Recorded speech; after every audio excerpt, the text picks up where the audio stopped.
when looking for the secular Christ, where do we start looking? I think the place to start looking is in the popular culture, in the popular media, social media, YouTube, and we look for figures who are speaking of Christ or invoking Christian symbolism in that media. And I think there are three figures in particular who stand out: Jordan Peterson, Slavoj Zizek, and Richard Rohr. All three have big followings, and all three are fearlessly interested, engaging Christian symbols, but with very different intentions and with very different results. So, shall we start with Peterson then? Right, yes. Okay, so Jordan Peterson, somebody came to my attention because students kept telling me to listen to him because they heard me say things in class that sounded like Peterson. Peterson has really raised the bar in terms of the level of intellectual debate in pop culture. Just think of his debate with Slavoj Zizek, whatever else we think about it, the debate that happened a couple of years ago in Toronto. Whatever else we think about it, it was an extraordinary display of a moment where we could fill a sports stadium with people who are paying, I don't know what the cost, $40, $50 a ticket, to hear two men talk about, the legacy of Marxism, the death of God theology. So this was a great raising of the bar. And so in that regard, I've only got positive things to say.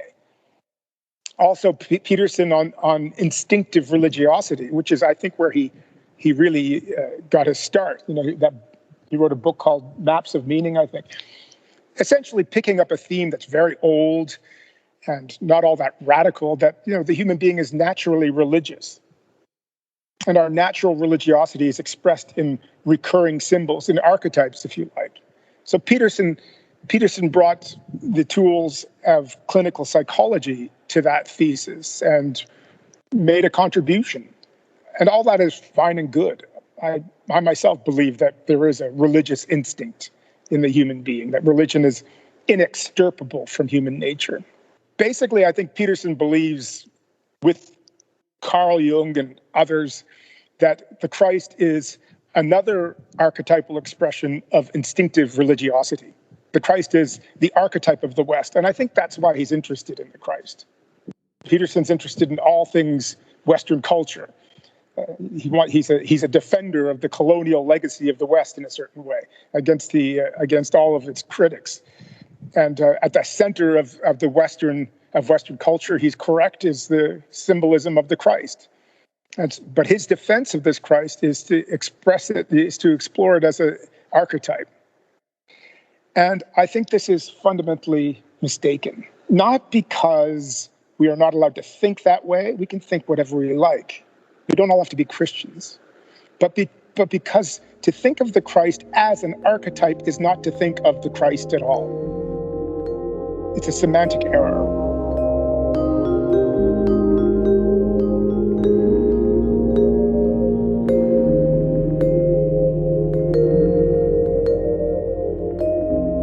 A Christ who's simply another instantiation of a divine principle alongside innumerable others, Buddha, Krishna, whoever, is not the Christ. In other words, it belongs essentially to this symbol that the Christ is singular. A Christ who's not singular, who's not the concrete universal, as Hegel puts it, is not the Christ. The Christ is a scandal and an event precisely because of his singularity, which is why the Jewish context is so important. You shall have no gods but Yahweh, and you shall make no images of Yahweh. And the Jews understood themselves to be a community set apart from paganism, which was the whole world outside of Judaism, precisely because they did not have a plurality of gods. They didn't have an archetypal relationship to the divine. They had a relationship to a single divinity who is the God of the universe, but who for some reason chose them and revealed himself to them, revealed who he was to them. So the Jews don't know anything about God, about Yahweh, until Yahweh reveals it. The Jews have no collective, unconscious, archetypal access to Yahweh any more than they have, a philosophical access to Yahweh. Revelation is at the center of of the Jewish tradition. And then the Jewish tradition comes to this head in the Christian event, the Christ event, I should say, the Christ event in which some Jews and Greeks declare that Yahweh has become incarnated in the world, the transcendent, holy other God, who's so strange to us, so foreign to us that one could not look upon him and live, as Moses says, that one was not even allowed to utter his name. The Creator, the infinite Creator, now appears among his creatures as one of them, in one place, in one man. That's the Christ. That's the event, right? So we can't speak about him as an archetype and still be speaking of at least Paul's Christ.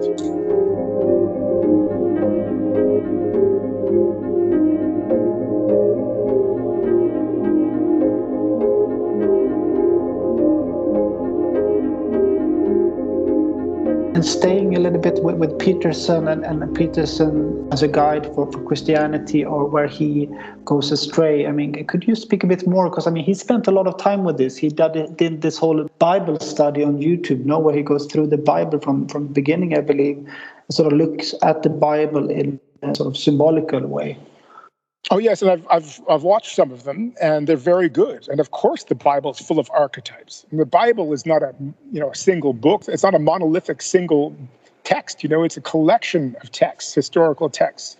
It's full of things. It's full of poetry and history. And at the very end of it, we have this little appendix, which is the New Testament. So we can't simply speak of the Bible, as void of archetypal significance or collective unconscious imagery. That would be ridiculous. And even the Christian revelation, the moment it gets expressed, by Paul or by the gospel writers, the unconscious is at work. We only have human language, so we bring human symbolism to the revelation, to express the revelation. So we call the Christ the Logos, the Word made flesh. That term Logos was a term in wide use in Hellenistic philosophies of religion at the time. It was Paul and John and others were using a language that they knew their pagan audience understood. So we're not saying that the Christianity has nothing to do with collective unconsciousness. We're saying rather that there is a logic to this particular symbol, the symbol of the Christ, which requires us to understand it as a singular event. This is not just about Christian triumphalism. If Peterson would follow this up, he would see that many of the things he finds so fascinating about the West, for example, our sense of history, our sense for progress, our will to change the world rather than just accept it as a kind of eternal order, our emphasis on the person and the irreducible individuality of the person and the doctrine of human rights, all of this is bound up with the logic of the symbol of the Christ as the singular. It's good that Peterson is bringing his YouTubers to the Bible. How could that not be a good thing? But in the end, I think Peterson is a devotee of what I would like to call the philosophy of human potentiality. And I'd like to distinguish that from the philosophy of human poverty. And I think it's the philosophy of human poverty that we get in the letters of Paul, and which is at the heart of the Christ claim, not the philosophy of human potentiality. And very much the New Age and the alternative religious movement, the wellness culture, is all caught up in this philosophy of human potentiality. It's quite opposed to the philosophy of human poverty. Well, that makes me think of something I read, someone saying that, or writing that, there is no grace in the world of Jordan B. Peterson. There you go. And because the philosophy of human potentiality doesn't need grace, all you need is awakening. All you need is training, instruction. You just need to be liberated from your illusions. You have to withdraw your projections. It's all in you. You are divine. You're the divine. And insofar as in your ordinary consciousness you think that you aren't, your ordinary consciousness is illusory. It's a trick that your mind is playing on you. So you can use techniques to correct that, yoga, meditation, for example, or you can simply have an enlightenment experience. And then what you find yourself affirming is something that has been affirmed over and over again throughout the world of religion, all through the ages, particularly back into Hinduism, that the Brahman is Atman, that God is the soul and the soul is God. That's the philosophy of human potentiality. And it is deeply opposed to Paul's Christianity. Because in Paul's Christianity, we get the opposite thesis. We get the thesis that no, the human being is not potentially divine. The human being is actually fallen. If the philosophy of the human potentiality says we have all that we need, we're essentially divine and all that's required is awakening, the philosophy of human poverty says the opposite. We do not and cannot of our own efforts reach divinity. We're fallen. What is needed is something like a divine intervention.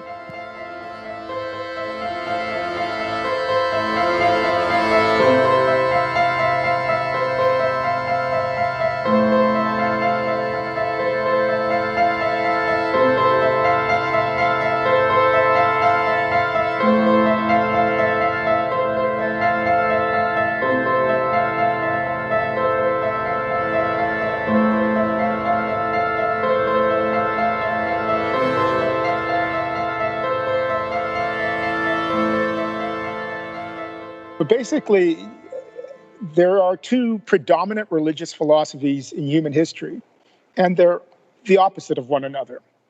And these two philosophies don't map onto mainstream religions. Rather, they cut through all the religions. It's not as though all of Hinduism corresponds to the philosophy of human potentiality, or that all of Christianity corresponds to the philosophy of human poverty. It's rather that we see these emphases everywhere. Certainly, there is a solid root to the philosophy of human potentiality in Hinduism, particularly in Vedanta. You know, the fundamental claim of Vedanta is that your individual consciousness, your sense of yourself as finite, as limited, as you know, a being unto death, as Heidegger put it, is an illusion, because you are essentially Brahman. Your soul is divinity. And that relationship should be experienced in a non-dual moksha, an experience of transformation. That's very old stuff, goes back to the Upanishads. That's not the whole of Hinduism. This idea of the awakening, the repressed and essential divinity of the human individual is now very widespread in our culture. And many people cling to it because it helps them, defends them from, or rescues them from their negative and misanthropic Christianity that they grew up in. So there's also strains of this second philosophy in India as well, too. The philosophy of human poverty certainly has its roots in Christianity, in its foundational texts. And the thesis is that we do not and we cannot, of our own effort, reach divinity. We are fallen. We need divine intervention. So it's pessimistic, it's tragic. But it also becomes a philosophy of redemption when it affirms that the divine has intervened and has rescued us from our fallen state. And we'll hear strains of that in Hinduism, for example, in Bhakti Yoga, where the whole emphasis is placed on God as our savior. Even in Buddhism, in the Shin Buddhist tradition, which is part of the Mahayana tradition, the idea is that the ego is so deeply ingrained in our psyche that we really cannot trust ourselves, our own desire for enlightenment. We're going to twist it into something else. Therefore, we should rely entirely on other power. We should invoke the Amita Buddha to save us from ourselves. So there you get that emphasis of poverty. But it is really in Christianity and in Pauline Christianity that you get this philosophy of human poverty redeemed, most emphatically expressed. You know, for St. Paul, we are just completely lost without the act of God saving us in Christ.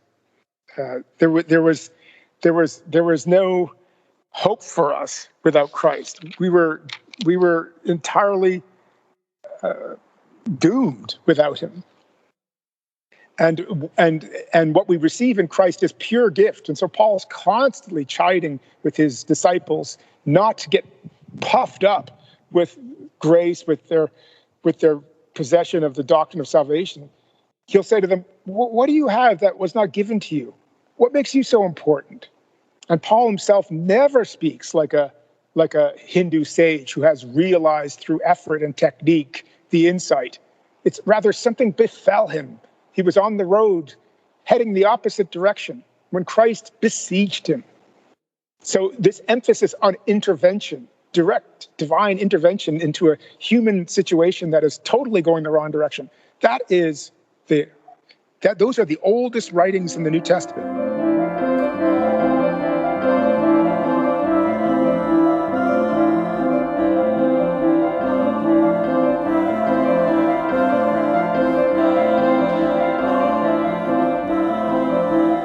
I'm just wondering about this sort of poverty versus the potential. Aren't they deeply linked? Are they to put against each other? Is it that clear cut as you're describing it now? Potential versus poverty. It is clear cut, and you're correct. There is a solution to the dichotomy, which is a non-dual relation between them. That poverty and potentiality are not two. And in fact, that's precisely what you get in authentic mystical Christianity. We are, without God, hopeless, doomed, and lost. As Luther says, what we call true is in fact false. What we call good is in fact evil.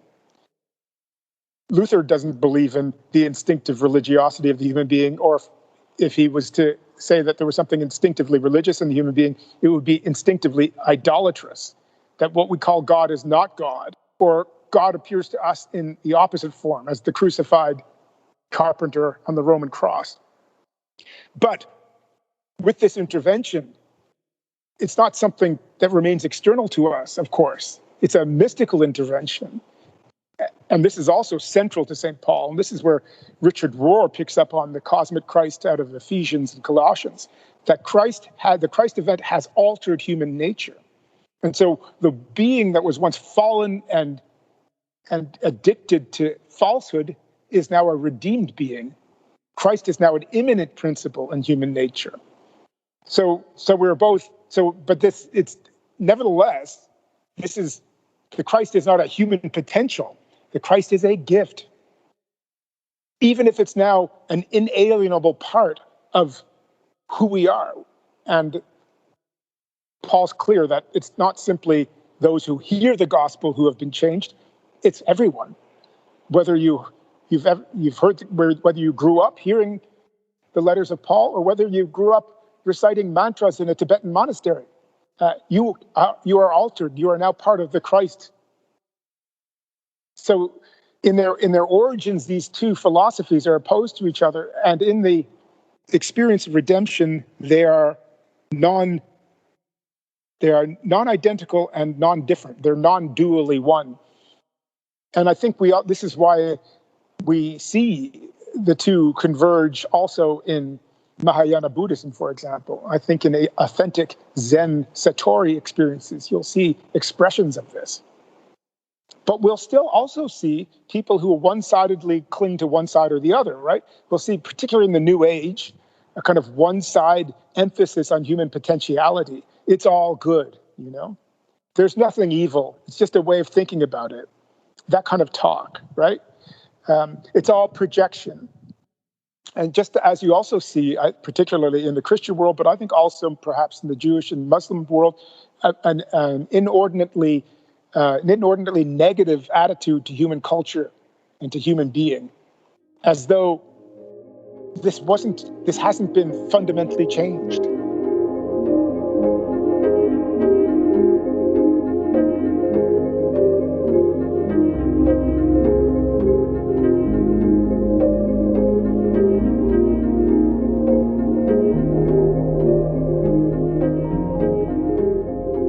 I'm not a Peterson scholar.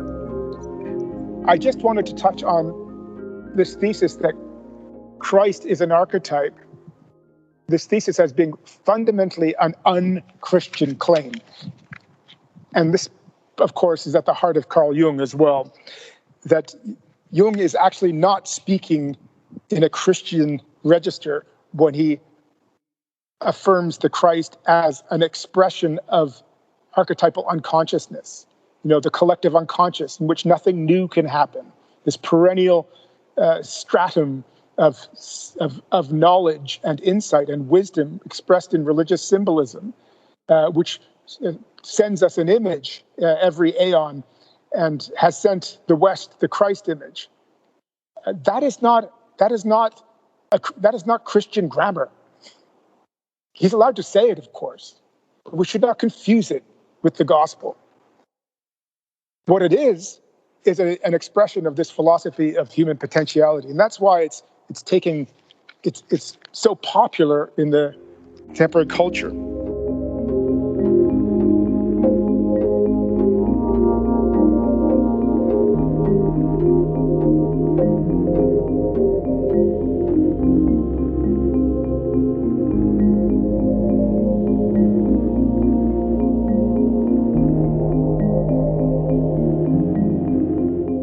I would never say there's no grace in the world of Jordan B Peterson. Grace is everywhere and is always victorious.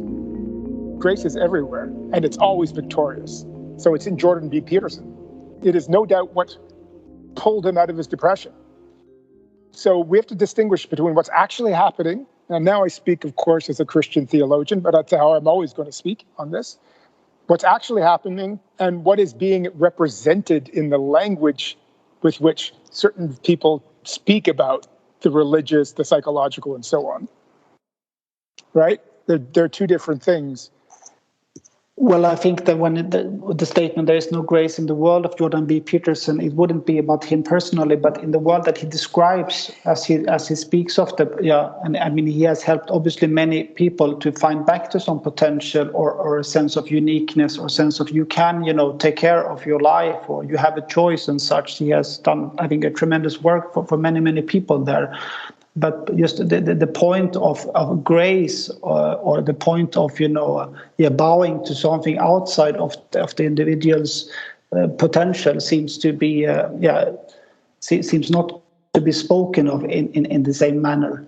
Or maybe that's right. Maybe it's harder to write a book about it. He wrote this book, 12 Rules for Life, and then he wrote another book now that are more rules for your life, Well, and this is crucial because the philosophy of human potentiality looks for technique, right? Whereas the philosophy of redeemed poverty, because not just the philosophy of poverty, you could simply be tragic, and that's Zizek, by the way, human poverty without redemption, which is far closer to Christianity than you might expect. But the philosophy of redeemed poverty doesn't have a technique. It doesn't have a rule. This is Paul talking to the Jews who are, obsessed with rule keeping. So it doesn't matter. The rules don't make any difference. This is about grace. If you need to keep a rule, go ahead, keep a rule. But don't pretend that your rule keeping makes you better or you're progressing in knowledge of divinity because of some method that you have. There's no method for grace. Grace is an invasion of the finite world by the infinite. And this touches on a question concerning meditation and contemplation. I consider myself a contemplative Christian. I'm very much with Richard Rohr in this regard. But there's an important point to be made about contemplative Christianity. It doesn't look like contemplative Buddhism or contemplative Hinduism. Okay, in at least one respect, I mean, in many respects, the contemplative traditions have much in common, and they belong together. But there's one thing about the contemplative Christian path which is quite unique, and that is that it is a path without technique. There's no method required. There's no special yoga needed. If yoga helps, do it. But if maybe walking in the woods is the place where you hear the voice of God. Or maybe you've got to go out and serve your community until you're exhausted and beat into the ground. It doesn't make any difference because we're not trying to alter our consciousness through method. We are rather trying to receive a gift that has already been given and is always active, which is the grace of Christ redeeming the world on the Roman cross.